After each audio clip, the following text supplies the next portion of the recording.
Hai everyone, selamat datang lagi di cerita dari negeri Kangguru bersama gue Ade Ish. Dan Fetty Aryani. Udah lama ya kita nggak ngobrol keuangan rumah tangga. Bener-bener. Iya, kita tuh lagi fokus dengan berbagai perubahan kan gara-gara COVID ya, COVID-19. Tapi kalau buat yang udah subscribe, pastinya udah lihat gimana kita bisa bikin anggaran dan juga gimana caranya kita neken pengeluaran rumah tangga dan juga naikin pendapatan. Kalau yang belum subscribe gimana? Ya, subscribe dong. Sama tonton video-video yang ada di playlist kita tuh. Mengatur keuangan keluarga. Nah, waktu di bagian 4 tuh, lihat deh di playlist itu, waktu ngebahas soal ngebasmi utang, di akhirnya tuh kita bilang kita bakal bahas kredit pinjaman rumah. Nah, sekarang nih kita mau ngomongin nih. Ya, emang di sebelum-sebelumnya itu kita selalu menekankan untuk menghindari utang sebanyak mungkin. Kita pun udah bicarain ya, gimana caranya ngebasmi berbagai macam utang. Tapi kalau utang pinjaman rumah ini termasuk pengecualian ya. Iya, soalnya kan kenyataan hidup tuh gini loh guys ya. Kita kan butuh tempat tinggal gitu kan ya Pak ya. Pilihannya kita bisa nyewa tempat tinggal atau beli tempat tinggal. Mau yang mana aja itu pasti akan keluar duit. Ya kalau nyewa ya kita kan bayar sewa gitu kan ya.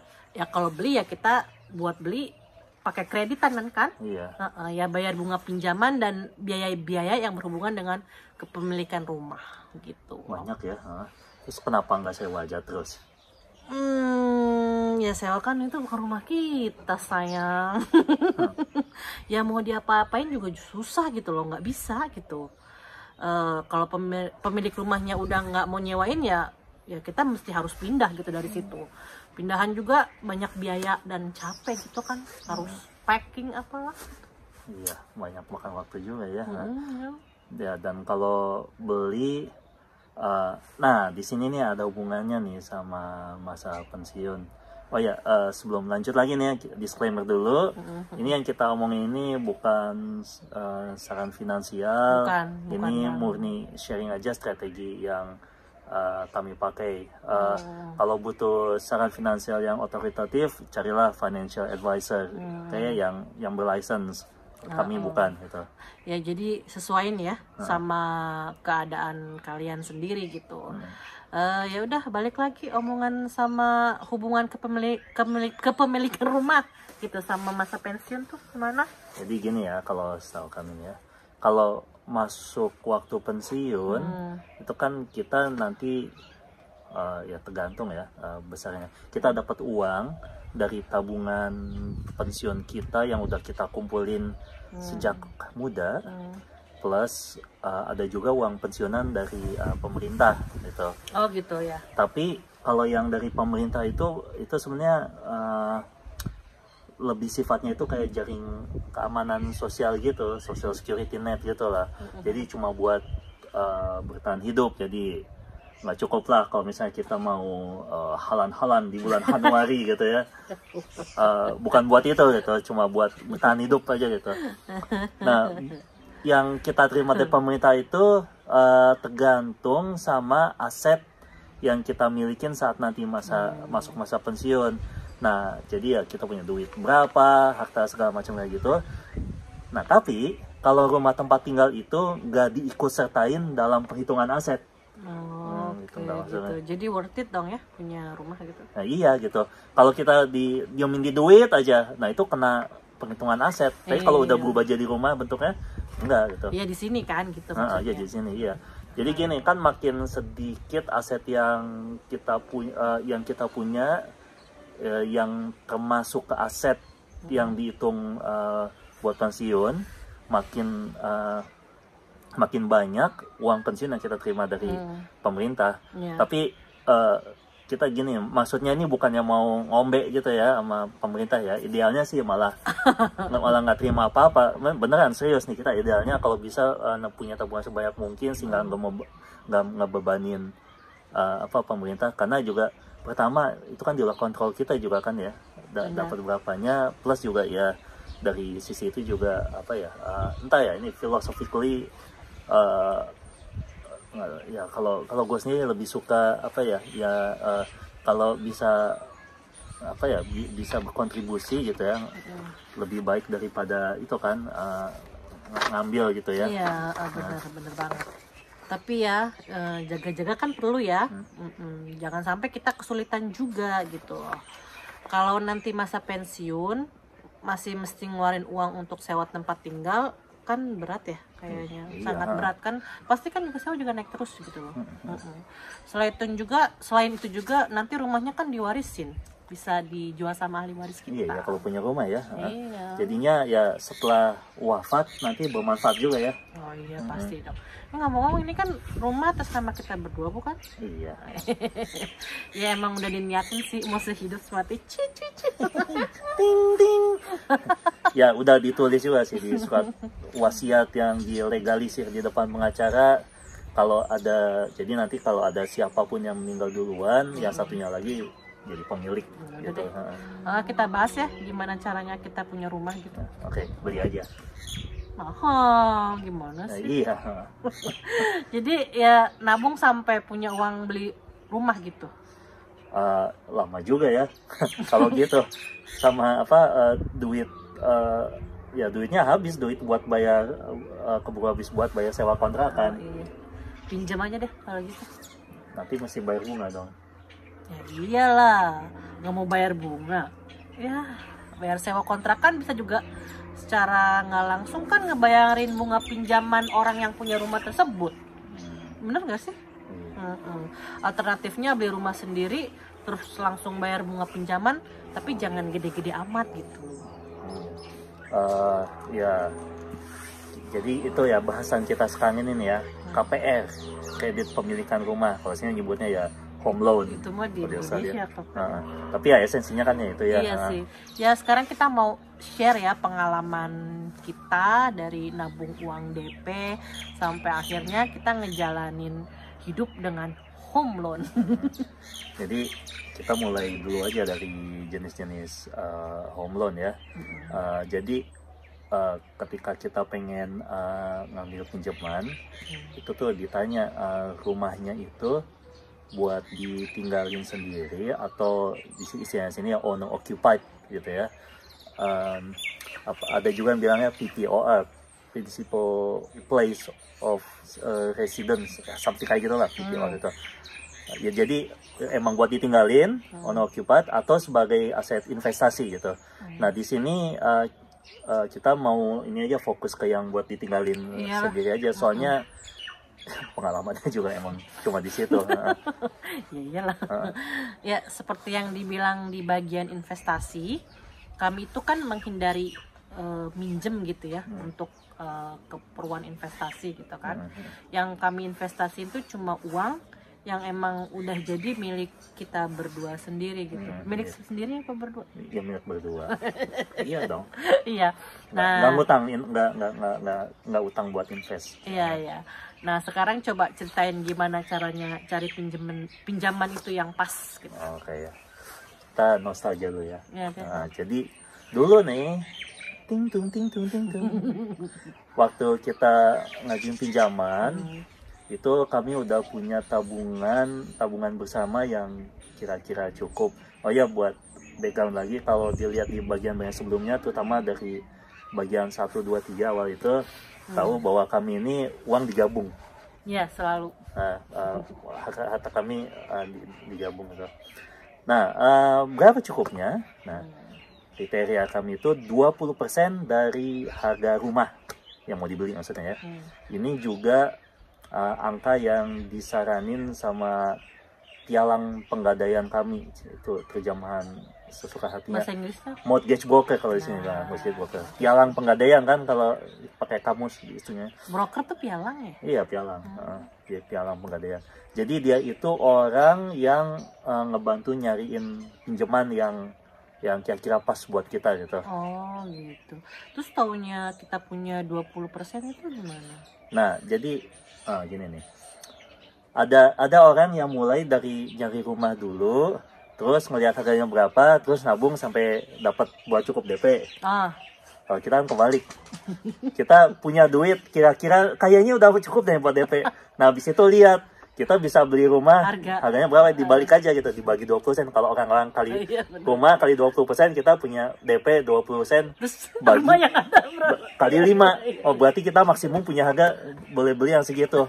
Ya sah aja. Ya sah aja sih emang kan, biarin aja Mas nih. Jadi ya pelo.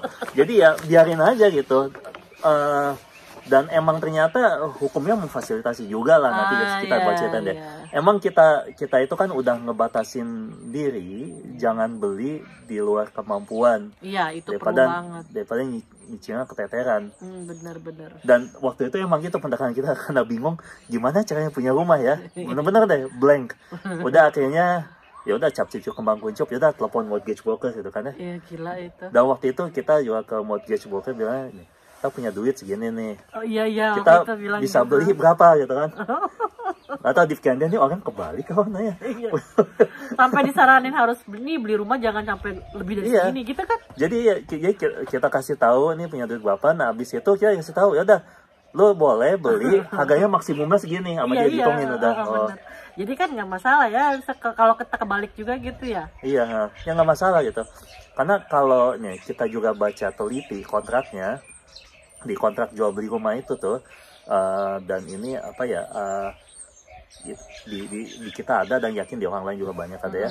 Ada klausa di situ yang menyatakan kontrak jual beli rumahnya itu bisa dibatalin kalau sebagai pembeli kami itu gagal dapat pinjaman. Jadi ya itu, jadi aman lah gitu kalau misalnya sia-sianya ditolak semua, ya udahlah nggak jadi beli gitu kan ya. Ya udah sekarang kita bahas pinjamannya aja. Iya, oke ya. Nah, jadi sebelum mau ngajuin pinjaman, pastiin lu pertama-tama jangan punya utang lain. Kayak cicilan mobil atau utang free. Apa yang lain lah. Utang. Debt free lah gitu ya. Iya, debt free. Iya. Oh ya, kita kan dulu juga sama mortgage broker juga dikasih tahu gitu ya? Iya, dia nanya, punya utang apa lagi gitu kan. Nah, udah, kalau ada lunasin gitu kan ya. Jadi benar, karena keuangan rumah tangga tanpa utang itu berarti keuangan yang sehat. Iya, benar. Dan pertama itu, jadi nggak punya utang. Nah yang kedua, pastiin kita punya uang sekurang-kurangnya 20% dari harga rumah. Gitu. Oh ya. Kenapa sih kok harus itu 20%? Ya, pertama buat uji ketahanan kita bahwa ternyata kita bisa hidup dengan pengetatan, jadi dibiasain nabung ya. Kalau kebiasaan itu bisa kita pertahanin, mestinya kita ya mudah-mudahan sih ya nggak bakal keteteran bayar cicilan nantinya. Terus yang itu buat nunjukin loh sesuai kemampuan kita nih kan? kuat. Kedua, kebiasaan bagus kita ini nih, kebiasaan nabung bagus ini nantinya juga bisa kita pamerin nih sama calon pemberi pinjaman. Kan mereka pasti minta statement nih, tunjukin pola apa gaya hidup lo kayak gimana. Nanti mereka juga ngeliat nih, ini anak sih, ini orang suka ngapain aja, model belanjanya apa, boros apa enggak, kebiasaan nabung kayak gimana. Jadi mereka tuh bakal minta statement nih, rekening kita nih buat ngira-ngira nih, kita itu bakal jadi peminjam yang baik apa enggak gitu. Kita ini orangnya cenderung tipe pemboros atau tipe penabung. Nah itu.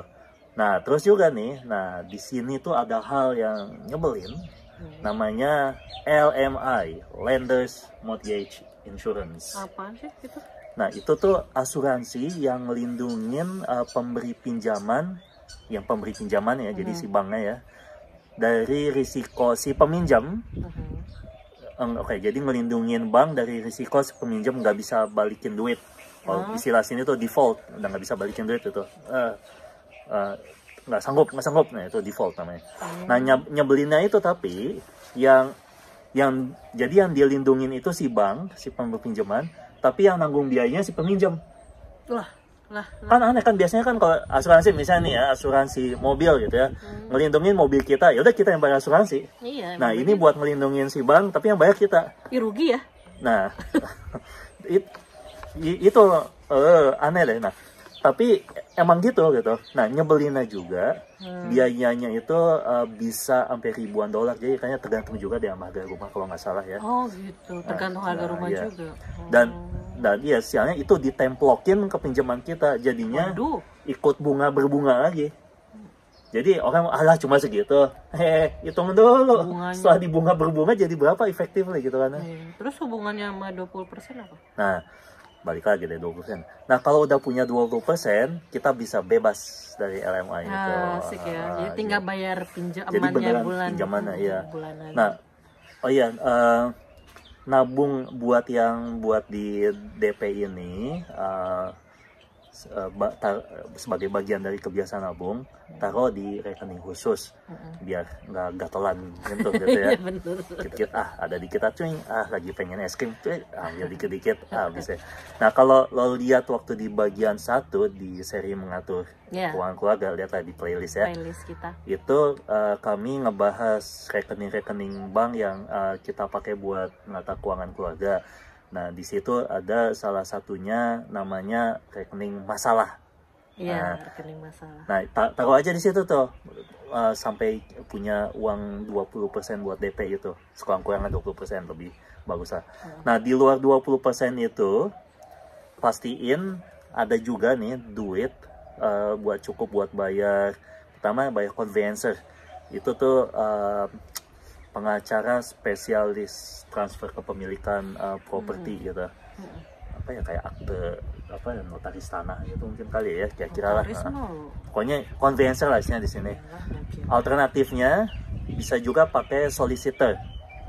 Solicitor itu bukan spesialis, tapi mereka bisa aja nanganin transaksi transfer kepemilikan properti gitu.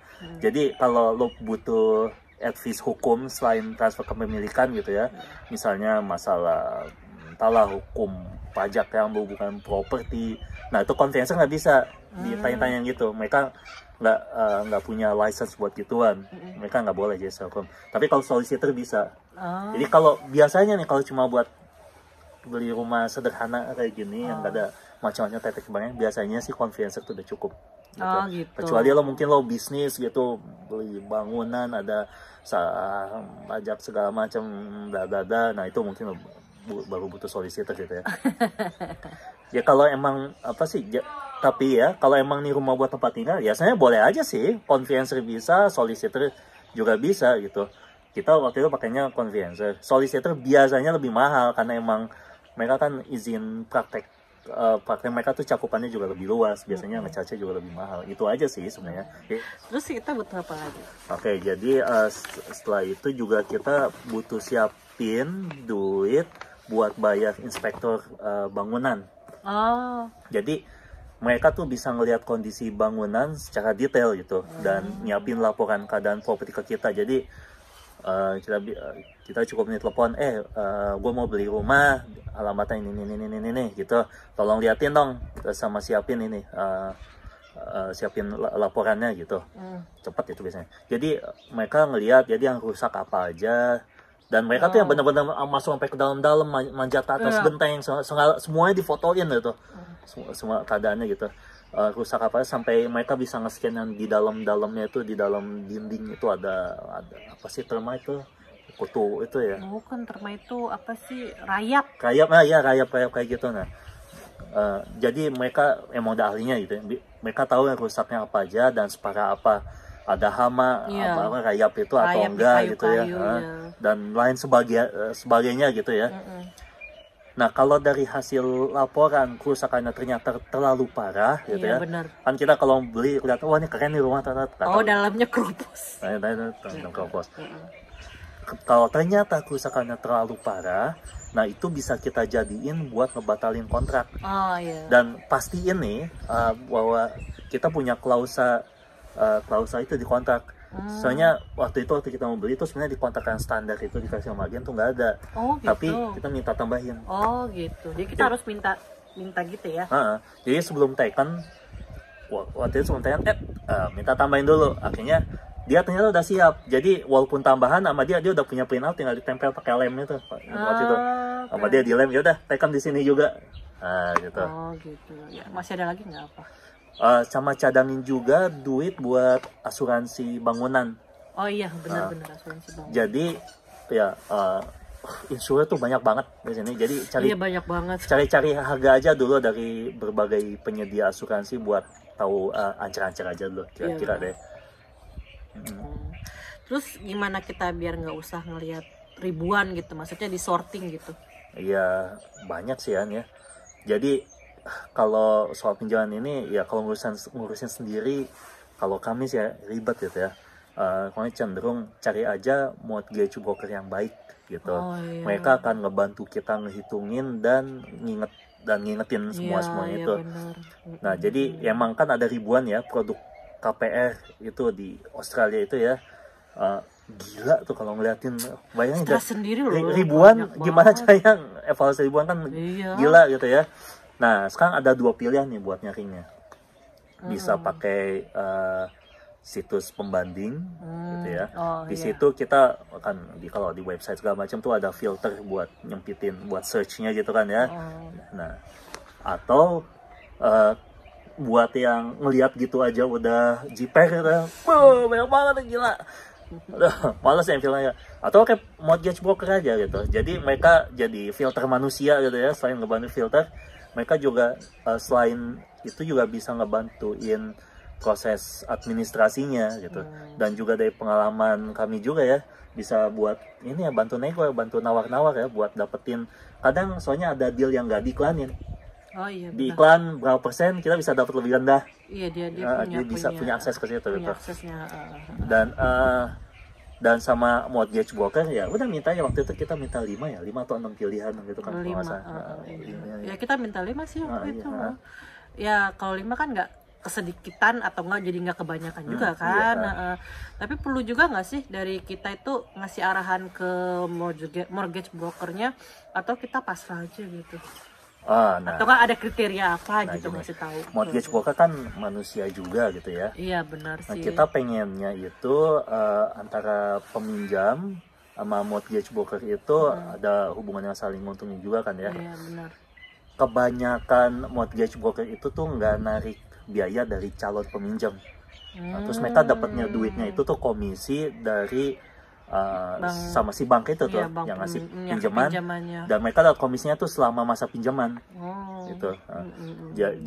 Jadi bisa dari belasan tahun sampai puluhan tahun dapat duit terus gitu. Iya, itu mereka untung lah buat mereka juga ya. Ya tergantung jumlahnya juga sih. Iya gitu sih, benar. Ada juga mortgage broker yang narik biayanya dari calon peminjam, tapi begitu mereka dapat komisi dikasih ke kita. Ada juga yang gitu modelnya gitu. Oh gitu. Terus bagusnya pakai yang mana kalau gitu? Terserah sih gitu ya. Gimana enaknya kita lah ya. Terserah gitu. Cocoknya mana. Tapi gini, ada yang lebih penting dari sekedar itu. Oh ya, apa? Lihat nih ya. Si mortgage broker itu berusaha ngarahin kita ke pemberi pinjaman, ke bank yang paling nguntungin peminjam atau yang paling gede komisinya ke dia. Gitu. Kalau kami pribadi nih, masa bodoh lah sih dia mau dapat komisi berapa, rezeki dia gitu ya. Iya, bener, yang penting kan kita lihat produknya yang sebagus mungkin. Iya, kalau kita gitu aja intinya. Nah waktu itu ingat nggak, kita yang pertama kali ada mortgage broker itu tuh, yang pertama kali waktu kita temuin tuh kayaknya udah cenderung mau ngarahin kita ke bank tertentu yang kita nggak bisa bilang ya. Kita hanya belum ngomongnya, I can get you this deal from the bank. Padahal kita belum detail diskusinya gitu kan. Dan nggak tahu kayak apa pada saat itu. Iya, jadi nggak enak feeling juga, dan ya udahlah tinggalin aja lah. Terlalu apa sih, ambisius gitu kayaknya. Kita kan belum banyak ngomong tuh, mereka udah mau ngarahin ke situ gitu.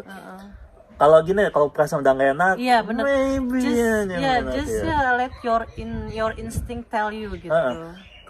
Nah kalau yang sekarang kita pakai itu ya, dia kan atentif, kasih pertanyaan apa aja, sebego apapun mau jawab. Dan kalau untuk kasus kayak gini, jangan takut kelihatan bego.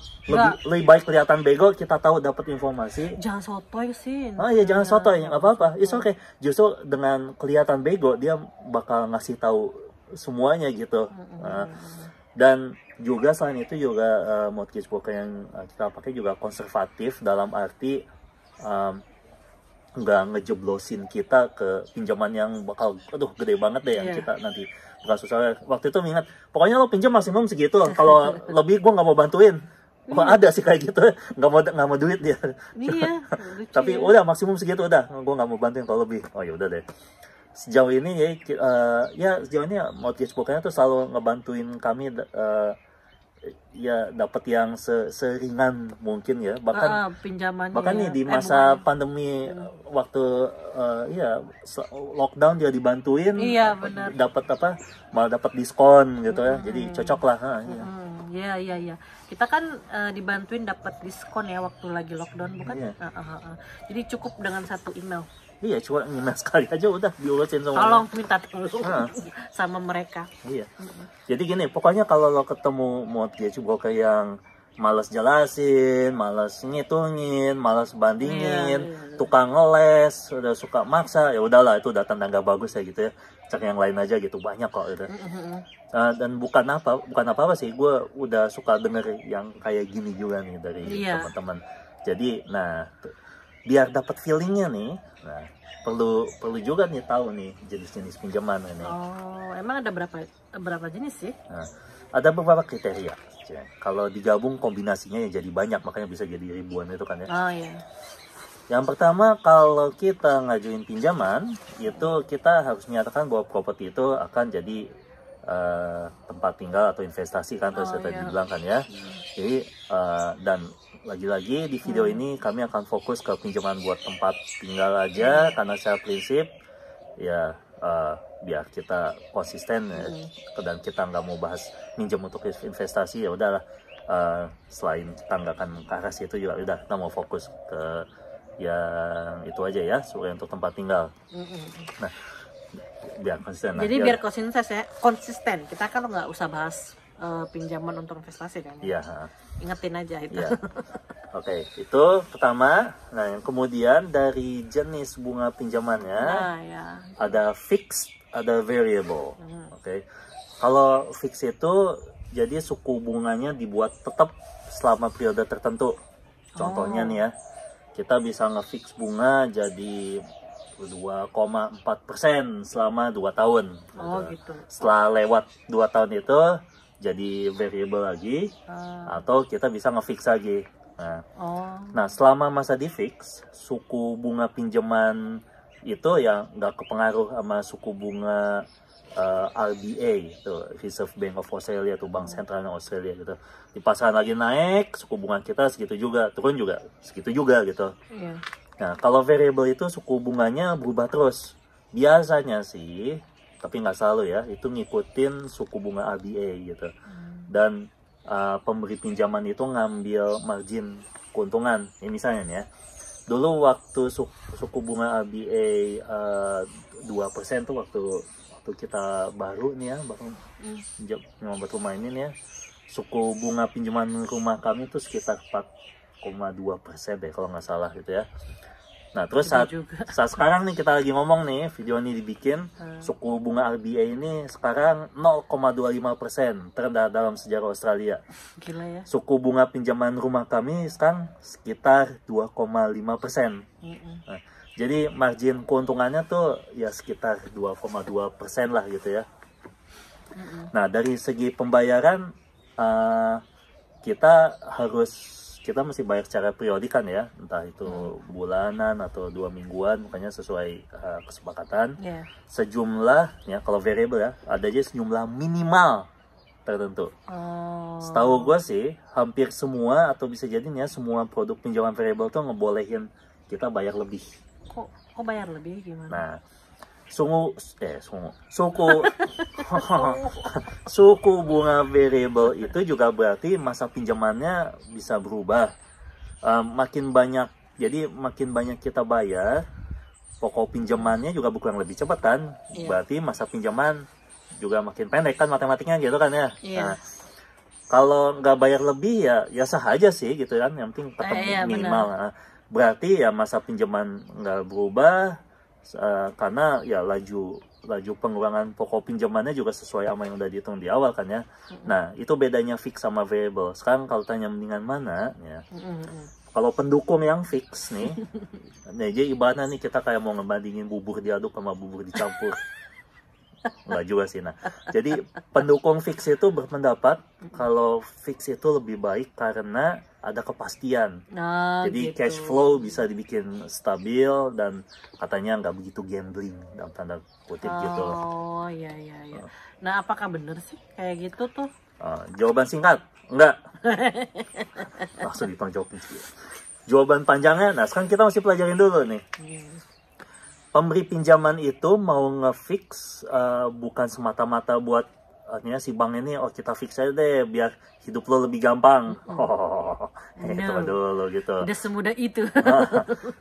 Kan tadi udah dibilang ya, ngefix suku bunga itu ada periodenya ya. Jadi selama periode itu, nah selain suku bunga yang tetap, nah ini nih, kita juga terikat sama bank itu tuh. Kita terikat sama pemberi pinjaman itu. Itu alasannya dia mau ngefix.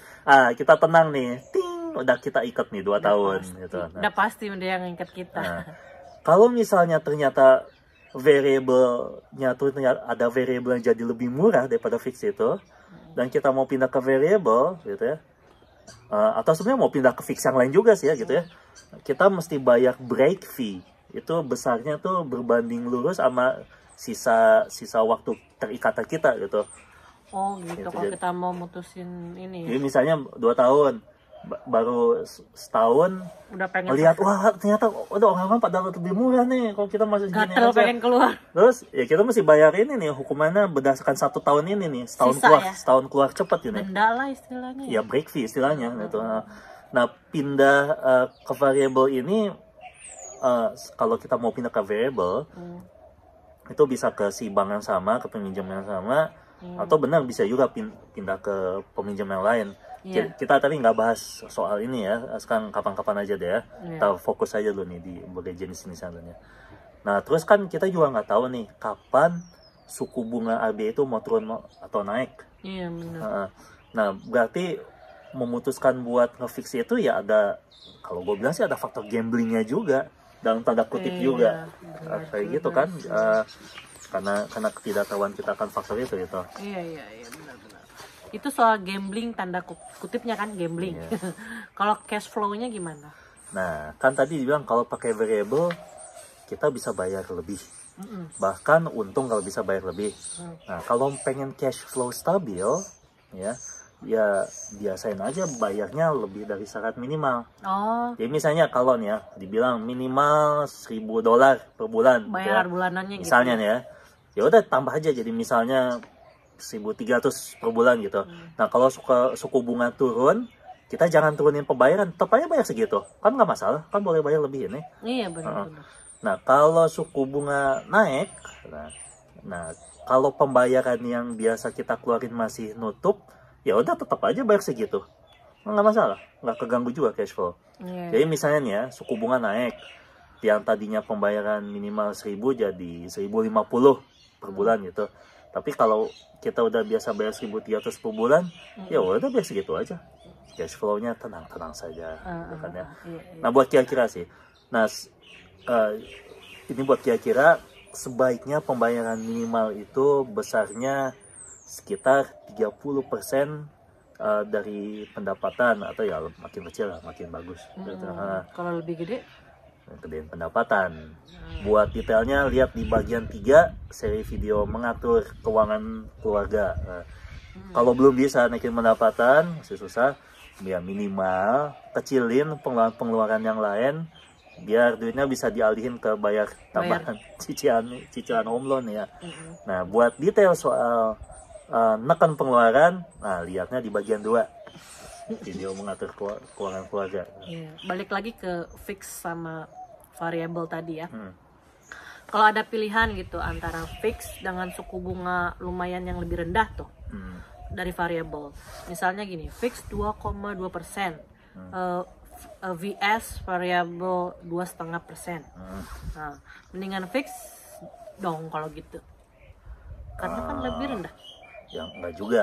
Sekarang gini, sebenarnya kan kita itu pengennya pembayarannya kan ya, dolarnya itu kan ya, yang lebih murah, ya enggak? Iya. Kalau gitu, sekarang gini, sekarang apakah dengan suku bunga lebih rendah menjamin itu? Nah, iya sih, itu satu. Tapi kita mesti ingat juga itu bahwa jumlah bunga pembayaran itu tuh nggak tergantung sama suku bunga juga, tapi tergantung juga sama pokok pinjamannya. Kan kalau rumus bunga majemuk itu kan ya. Nah, sekarang kita biarkan angka berbicara. Nah, ini gue cepetin aja ngitungnya ya, kagak pakai jalan ya. Silakan aja cari kalkulator buat ngitung bunga majemuk buat verifikasi yang gue bilang ya. Anggap pokoknya uang pokoknya, maksudnya uang pokoknya itu pinjamannya, pokok pinjamannya $100.000. Terus kita ngefix 2,2% selama 5 tahun. Dan karena ini bunga majemuk yang tiap bulannya berkompon ya, bunga berbunga ya, berarti total yang dibayarin itu nggak pakai jalan, langsung aja ya, $105.692, alias tiap bulannya $1.762. Berarti bunganya sekitar lebihnya berapa tuh? 5.692 gitu. Oke. Sekarang kita bandingin sama sama variable, kita pakai jumlah pokoknya yang sama ya, $100.000 juga. Nah, terus variable 2,5% ya, lebih tinggi nih ya. Iya, lebih tinggi bunga lagi. Dan asumsinya bunganya segitu terus sama 5 tahun, asumsi aja nih ya. Berarti pembayaran minimal 1.775, sedikit lebih tinggi dari yang fix tadi ya. Yang fix tadi 1.762 kan, ini sekarang 1.775. Tapi karena variable, kita bisa bayar lebih dari pembayaran minimal itu. Jadi kalau misalnya kita bayar 2.000 per bulannya ya, total yang dibayarin itu ya 11-12 lah sama yang fix 2,2%. Di ujung-ujungnya nih, totalnya bayar bunganya 5.692 in the end itu. Tapi kita bebas utang 7 bulan lebih cepat. Oh, jadi intinya gini loh, kalau kita makin banyak ngasih lebihan dari yang harus kita bayar, ya akan lebih cepat selesai utangnya kan. Iya, dan ternyata kita jumlah bunganya ujung-ujungnya terakhirnya bisa sama aja gitu kan. Gitu. Walaupun rate suku bunganya lebih tinggi rate-nya tuh. Jadi makin lebih bayarnya kan berarti semakin kecil juga pembayarannya, karena kita ngurangin pokoknya lebih cepat, ngurangin prinsipal tuh. Pokoknya itu berarti makin cepat juga bebas utang gitu. Banyak burung nih ya lewat, makanya bunyi gitu. Tapi kok contohnya cuma 5 tahun kan, bayarnya kan kita nggak secepat itu bayar rumah. Very good question, pintar nih. Nah, di Australia umumnya pinjaman rumah itu tuh kan jangkanya sekitar 20-30 tahun. Umumnya ya. Kita pakai contoh yang 30 tahun deh, Pauline. Pauline, maksimum. Misal kita minjem ya sebesar 500.000, jadi itu pokoknya ya, prinsipnya. Nggak ada sih fix 30 tahun tuh nggak ada di sini. Tapi biar sederhananya buat nunjukin bahwa bukan suku bunga semata yang harus kita perhatiin, anggap aja nih ya 2,2% selama 30 tahun. Berarti total pembayaran di atas 683.000 ya, itu total pembayarannya in the end, dengan bayaran per bulannya 1.899. Bunganya berarti 683.000 kurangin setengah juta tadi ya, di atas 183.000. Oh ya, nih dari tadi gue ngomong angka ini, itu gue buletin aja, nggak pakai koma berapa sen, panjang sekitar segitulah. Kalau variable 2,5% ya, jadi kita pakai yang sama lagi pembandingannya. Tapi kita kalau punya kapasitas bayar 2.200 per bulan, total bunganya jadi cuman 178.000, atau dengan kata lain $5.000 lebih murah gitu. Dan lebih cepat lunasnya 4 tahun 3 bulan. Wow. Udah jadi untung waktu, untung duit juga gitu. Jadi nggak ada alasan pakai fix ya? kalau dibilang nggak ada ya gimana ya, pakai fix sih boleh aja kalau lo yakin nggak bisa bayar lebih selama masa fixing itu gitu. Jadi kalau buat kami itu aja fix itu tuh lebih buat pengecualian gitu. Tapi ya karena tujuan kami itu ngelunasin pinjaman secepat mungkin, kami selalu variable. Ternyata ya tergantung ya tujuannya juga sih gitu ya. Mau cari ya tanda kutip aman itu atau mau ngelunasin secepat mungkin, kami pilih untuk ngelunasin secepat mungkin karena itu variable. Oke, panjang juga ya penjelasan tentang bahasan fix dan variable tadi. Kriteria berikut pinjaman apa? Oke. Selanjutnya biaya servis pinjaman. Karena bank itu nggak ngasih pinjaman, pinjamin deh ntar bagian bunganya, nggak itu aja.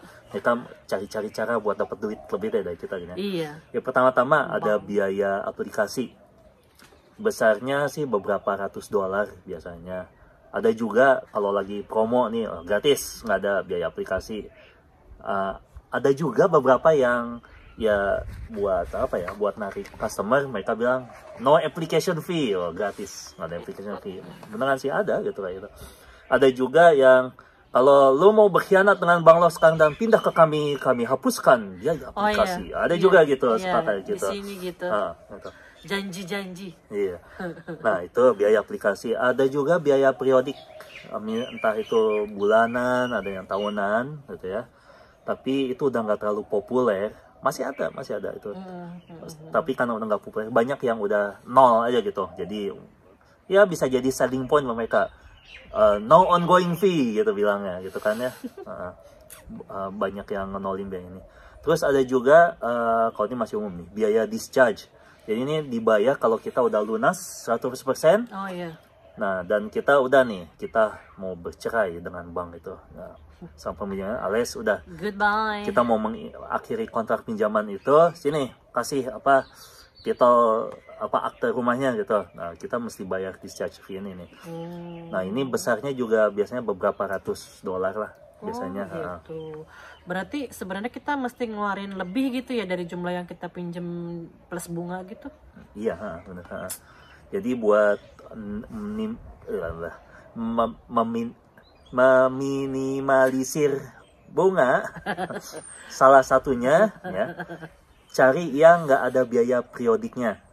Soalnya kan yang namanya bunga majemuk itu bunga berbunga lagi. Iya. Jadi biaya periodiknya itu ikut berbunga gitu. Nah, tapi ya seperti tadi gue bilang udah banyak kok produk KPR yang nggak pakai biaya periodik gitu. Terus kenapa masih ada aja yang pakai biaya periodik, itu kenapa? Ya pengen duit kita aja gitu. I want your money. Jadi cuma sekedar pengen duit kita, ada yang gitu, nggak malu-malu gitu. Tapi ada juga mereka nge-charge biaya periodik itu, tapi mereka bilang nih, mereka bisa justifikasi gitu. Kita punya feature tambahan gitu di pinjaman itu. Tapi sebelum kita ngomong feature tambahan, kita bahas dulu ya feature yang standar dulu ya. Okay. Nah biasanya kalau yang variable home loan itu ada feature namanya redraw. Redraw tuh contohnya kayak gini, pakai gambar aja nih ya. Kayak gambar. Contoh redraw nih ya. Tulisan tangan gue nggak jelek banget loh guys. Jadi gini, ini lo punya pinjaman ya, pinjaman variable. Tapi karena lagi dingin, tangan gue agak kaku, jadi jelek deh tulisannya. Nah, jadi gini, misalnya pinjaman lo, ya pinjaman negatif kan ya, sebenarnya kan negatif ya, walaupun kalau lo login suka ditunjukin angka yang positif, padahal mah sebenarnya itu kan bukan duit lo gitu kan, duit ngutang. Jadi misalnya ngutang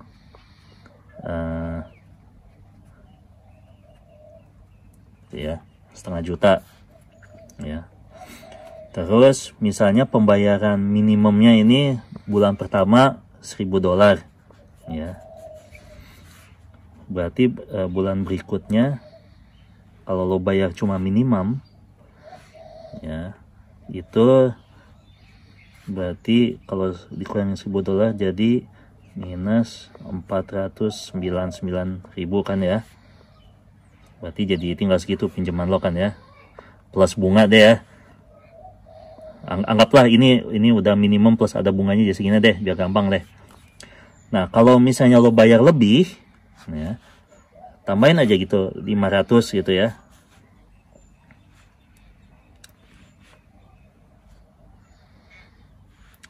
Nah, ini pinjaman lo itu jadi cuma segini, prinsipalnya pokoknya 498.500. Tuh. Yang uang pembayaran lebihnya ini 500. Nah, ini masuk ke redraw. Nah, apa redraw itu? Nah, uang redraw ini sebenarnya uang yang punya bank, tapi bisa lo pinjam lagi gitu. Lo udah ngasih pinjam ngebayar lebih, tapi nantinya boleh kita pinjam lagi. Gitu. Maksudnya ini, jadi kita sengaja lebihin. Entah kawan-kawan kalau kepaksa banget nih pinjam duit gitu ya, sampai kepaksa, ya jangan sampai sih ya. Kalau kita sih mindsetnya ini udah bukan duit kita lah gitu ya. Ini bisa dipinjam lagi gitu. Redraw itu Pepet kali ya. Ya super kefefet banget lah gitu ya. Tapi kalau bisa jangan gitu ya. Nah, kayak gitu tuh redraw. Oh gitu ya. Oke. Redraw itu umum jadi di variable home loan gitu ya. Oke. Nah, sekarang kita bicarain fitur tambahan. Itu kan redraw tadi standar ya. Sekarang fitur tambahan yang ada di banyak variable home loan. Namanya offset account. Oh, offset. Coba jelasin offset account itu apa? Offset account itu rekening transaksi layaknya rekening transaksi bank pada umumnya ya. Nah, jadi lo bisa buat belanja segala macam gitu ya. Rekening sehari-hari gitu ya. Tapi keistimewaannya itu jumlah uang yang ada di offset account itu bisa dipakai buat ngurangin bunga gitu. Nah, caranya gini nih, pakai contoh lagi nih ya, gue gambar lagi ya. Oke, sekarang bahas offset account ya. Jadi ini nolnya di sini. Misalnya lo punya pinjaman $1,5 juta. Salah naruh nolnya. Ya, $1,5 juta nih ya. Nah, di sini itu kan kalau bunga hitungnya harian. Per harinya gitu, lo ada duit berapa dihitung bunganya berdasarkan itu gitu. Nah, kalau kita punya offset account, kalau kita nggak punya offset account ya, misalnya sekarang lagi $1,5 juta pinjamannya, nah itu prinsipal lo, nah itu bunganya di charge berdasarkan $1,5 juta itu. Tapi kalau punya offset account, misalnya di hari itu lo punya duit $500 ya, pokoknya. Jadi ini loan ya, ini offset. Ya, offsetnya punya $500 ya. Nah, bunganya itu di charge berdasarkan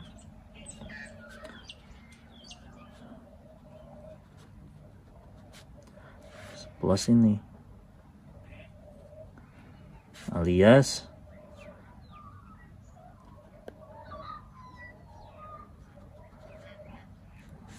jadi untuk perhitungan bunga dianggap seolah-olah prinsipalnya pokoknya cuma segini. Jadi bukan $1,5 juta, tapi $1,5 juta. Oke. Terus jumlah itu dikurangin sama offsetnya itu. Dikurang ya itu. Iya, jadi ya minus. Plus itu? Minus dari plus kan, kalau dikaliin minus plus bunganya ya prinsipalnya jadi segini. Gitu. Nah, jadi itulah offset itu bisa dipakai buat ngitung ini. Jadi ini ya kalau buat satu hari yang mungkin nggak terlalu ngaruh. Cuma kalau ada berhari-hari kan lumayan juga kan. Iya sih. Gitu. Nah, kayak gitu kalau offset gitu. Nah, kalau ada redraw juga, kalau punya redraw juga, misalnya kita di redrawnya ada di sini 500 lagi deh atau 1.000 deh, biar angkanya nggak sama ya. Oke. Jadi batas di sini nih ada 1.000 di redraw. Berarti ya udah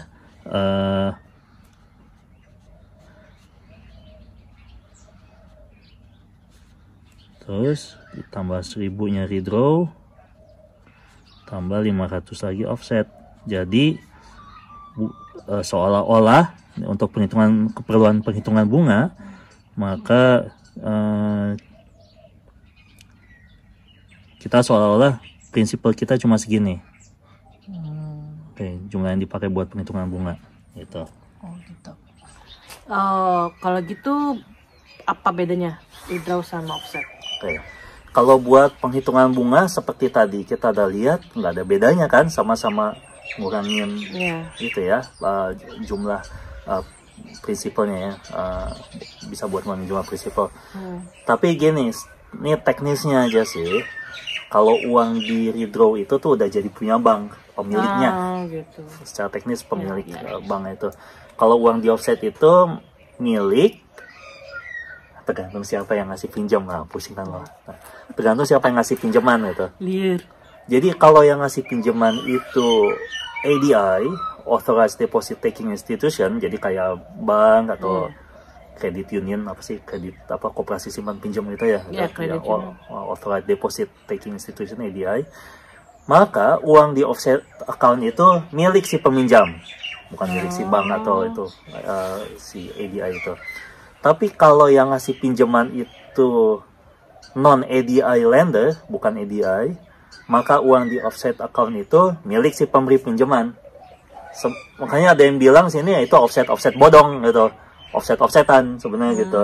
Jadi cuma di software doang gitu dipisahnya gitu. Padahal kepemilikannya milik dia juga. Jadi gini, perbedaannya ini ya nggak terlalu ngaruh sih sebenarnya. Jadi gini, perbedaannya itu bakal ngaruh kalau nih ya, ada skenario kayak gini. Kalau si pemberi pinjamannya itu bubar gerak gitu ya, bangkrut atau apalah, bubar lah gitu ya. Nah, terus kredit kita itu diambil alih sama bank lain kan, sama pemberi pinjaman lain. Nah, jadinya uang itu, kalau yang offset bodong itu tuh, yang punya non India itu digabung sama, jadi seolah-olah itu udah jadi pembayaran pinjaman gitu. Jadi misalnya gini nih ya, kita pinjam,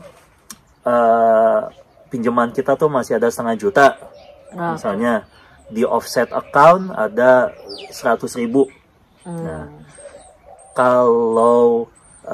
kalau kita taruh pinjamannya itu di di ADI ya, di yang Authorized Deposit Taking Institution, bangkrutnya misalnya banknya itu ya, jadi yang diambil alih itu 500.000, 500 juta, uang 100.000-nya balik ke kita. Nah, kalau yang minjeminnya itu non ADI lender, bukan Authorized Deposit Taking Institution. Oh ya, ngomong-ngomong, non Authorized Deposit Taking Institution itu bukan berarti dia nggak authorized ya, dia punya license tapi bukan sebagai bank gitu. Jadi mereka nggak bisa buka rekening lain gitu. Jadi mereka cuma bisa ngasih pinjaman gitu, tapi nggak bisa buka rekening bank yang lain gitu. Nah, itu 500.000 kan pinjaman kita 500 juta, terus kita taruh di offset bodongnya itu 100.000. Nah, itu jadi kalau dia bangkrut, bubar jalan segala macam gitu, diambil alih kreditnya sama pemberi pinjaman yang lain, jadi 400.000 diambil mereka, kita nggak dapat 100.000-nya, udah nggak bisa diakses lagi, udah gitu aja. Contohnya gitu. Berarti kita sebaiknya pilih nawarin yang ada offsetnya gitu. Ya tergantung apa ya, untuk fasilitas offset account ini. Jadi ya apa ya, emang sih kan tadi emang ditunjukin gitu ya cara dia bisa ngurangin bunganya. Tapi nah, jebakan Batmanan ya, untuk fasilitas offset account ini ada banyak bank ya, banyak lender itu yang coba ngedapetin duit lebih dari peminjam. Jadi bisa entah itu suku bunganya tuh lebih tinggi tuh kalau dibanding kita pakai produk yang nggak pakai offset gitu. Entah itu suku bunganya lebih tinggi gitu ya, caranya itu, atau bisa juga sama tapi ada biaya periodiknya. Jadi ada misalnya biaya bulanannya atau biaya per tahunnya gitu. Jadi ada biaya untuk menggunakan offset kan itu. Atau bisa juga yang agak halus dengan cara ngasih kita nih jebakan Batman-nya tuh dalam bentuk fasilitas kartu kredit dengan suku bunga yang tinggi dengan harapan kita kena jebak gitu. Kalau pakai itu supaya bayar gitu. Nah, gitu. Doji juga. Atau ya gabungan dari bermacam-macam itu. Gitu. Nah, jadi offset account itu tuh bisa nguntungin kita kalau kita buat taruh di dana cadangan di offset account itu tuh maksudnya gini, kalau kita pakai offset account itu sebagai rekening untuk dana cadangan, itu kan cenderung besar kan ya. Kalau lihat di bagian yang sebelumnya, sebisa mungkin taruh 3-6 bulan situ uang penghasilan. Tapi ya buat yang belum punya sebanyak itu ya mesti mikir lagi ya. Jadi kalau kita pakai itu sebagai rekening buat dana cadangan dan jumlahnya cukup besar sehingga efek dari suku bunga yang lebih tinggi itu atau biaya periodik itu bisa dikalahin sama jumlah offsetnya, itu nggak apa-apa.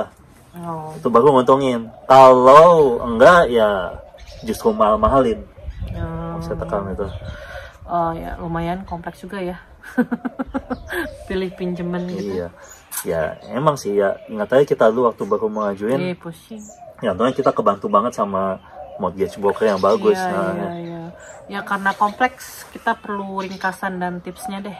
Iya, oke ya. Jadi pertama, sebelum minjam pastiin nggak punya utang dan pastiin udah punya uang buat nge-DP sekurang-kurangnya 20% dari harga rumah.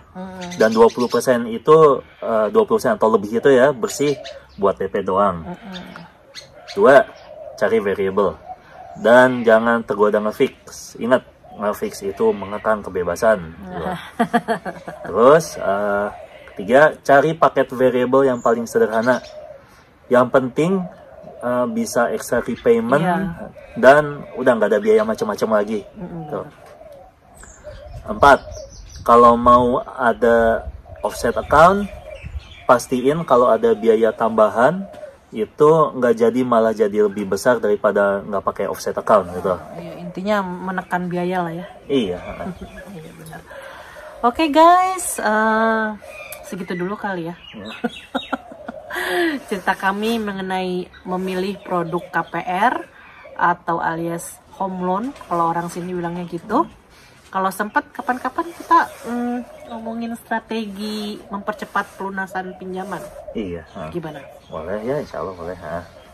Ya deh, makasih ya yang udah nontonin kita nih. Ayo kasih komentarnya. Entah lo pengen ngebahas lebih lanjut atau pengen kita ngebahas topik lain atau kali aja ada yang nggak jelas dengan omongan kita tadi gitu ya. Langsung aja deh pokoknya ya komen gitu loh ya. Komen di kolom komentar gitu ya. Kita tuh pengen tahu pendapat kalian tuh kayak gimana gitu. Kita tuh pengen kita jadi komunitas yang cerdas menggunakan uang gitu. Cek Instagram kita apa? Cerita dari Negeri Kanguru. Atau follow kita. Iya, follow. Follow kita. Terus sama emailnya? Oh iya, kalau ada yang lebihnya pakai email cdnk@adeishs.com. Ya, subscribe, komen, like, dan share. Makasih udah nonton kita. Bye.